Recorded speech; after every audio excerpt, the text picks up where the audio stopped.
Hey folks, Bob Tuscan here with Marty Leeds at the Free Your Mind Conference. Good to see you, Marty. Good to meet you. All right, so we've had Marty on the show before, and he talks about all sorts of far-out stuff. MartyLeeds33.com, right? MartyLeeds33.com, yeah. SchoolofTheHolyScience.org as well. School of the Holy Science. And what's the most recent book? Pi in the English Alphabet, Volume 2. That came out last month, actually. So you talk a lot about numerology, right, and, yep. and that kind of thing. And what is the connection between numbers and our alphabet?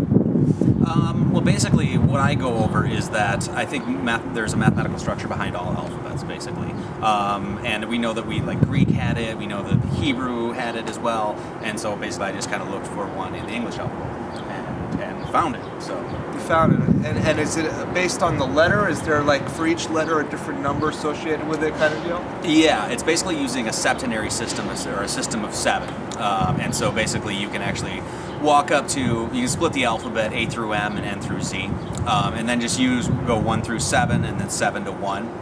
And I've got this all on my site you can check out. But basically, using this duality, splitting the alphabet, 2 sides of the alphabet, basically you're using the human body as your reference. You can put it on your hands, if you will.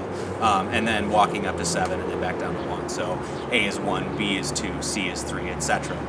So yeah, that's putting the numbers to the letters. So what do you hope your work accomplishes? What do you think it will get at? Do you think you're going to uncover the Holy Grail or some sort of esoteric knowledge that the world needs to know? I think it is. I think it's extremely important knowledge. I actually go over the Holy Grail and what I think it means, esoterically anyway, in a video called Pi the Great Work.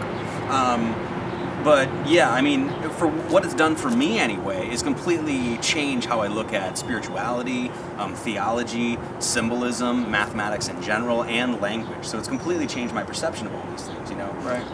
And so I'm just assuming that because it's done that for me, that it'll do that for other people as well. Well, it's interesting, and you break down certain names, right? We talked about Jesus. Yeah.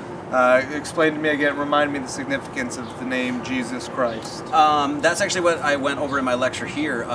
Yeah, it's I mean, there's just a ton of very scientific, metrological information, geodetic information that's embedded in the name of Jesus Christ. So you can get the radius of the sun, the diameter of the sun. You can get a thing called phyllotaxis, which is basically how the botanical kingdom grows. This very specific degree.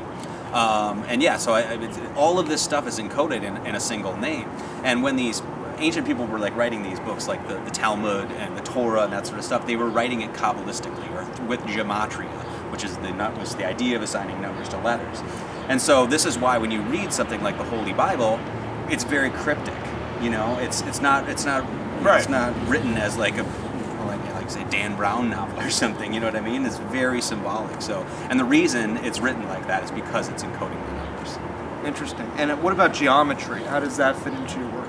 Well, no pun intended. Yeah. I mean, geometry is extremely important because basically when you look at the story of our creation as modern science sees it, they don't consider geometry at all. They don't consider geometry at all in the story of creation. And why this is important is because you can just see, looking at a leaf, it's using geometry, it's using the number of petals on a leaf, duality, look at the hemispheres of the earth, it's a circle, that sort of thing. Is this fractal geometry? Or? I mean, fractals has a lot to do with it because basically fractals is a modern day mathematical understanding of as above, so below. On earth as it is in heaven. That sort of thing. That which is above is below. And this is basically exactly what fractals are expressing. And so basically when you look at the whole and you go in and you zoom in and zoom in, and you look at a part, the part is within the whole, and the whole is within the part. And so that's always blown my mind, you know, and I've thought about that even as a kid, you know, thinking about thinking that you're thinking about thinking, and it goes within and within and within, and that's always fascinated me. And if you look at the Mandelbrot set, you can just get lost in that thing. It's so amazing, and much of our technology and nature, which is ultimately the greatest of technology. It is the greatest of technology. It is, and there's fractals everywhere in it. So yeah, I mean, just even looking at a leaf, just going into a leaf. I mean, you look at a leaf and you peer in, and the veins look like the branches of the tree, look like the roots of the tree, and so you see this everywhere. And there's actually a thing that you can do with your hand, where your hand is actually fractal. So if you actually, and you can't do it here, but if you just multiply your hand, it'll actually just form another hand. Do it again. Interesting. Again, and again. Yeah, they actually created a graphic. So fractals are everywhere, and it is a technology of nature. And nature is in, using our modern verbiage, I guess. It is a technology, and it's a superb technology. It is. So. It is. And Marty, what's up next for you? What can we look forward to hearing from Marty Leeds? Starting the radio show, Marty Leeds Mathematical Radio Hour. That's on astrotheologyradio.com. That's going to be a bi-weekly show looking at myth, math, spirituality, symbolism, philosophy, astrotheology, of course. And then I'm working on the 4th book right now. I just started that, maybe 35, 40 pages in. Hopefully that's going to be, it's a much more comprehensive look at this information. It's going to be a much bigger book than the other ones. So doing that, and then just working on new videos. Got a whole video series you can check out. So yeah, lots of stuff coming up. So. Well, it's exciting to get to meet folks like Marty. I've had him on the show, but to be here person to person, it takes it to the next level. And all the speakers have been great thus far. Marty's talk will be available eventually. They're going to take all the speakers, if you weren't able to join us here in Philly, and comprise them on their YouTube channel.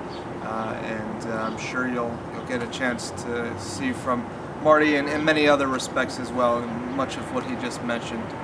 So Marty, good to meet you, buddy. Hey, thanks, Bob. Thank you, and I hope that people enjoyed our little impromptu talk here at the Free Your Mind Conference.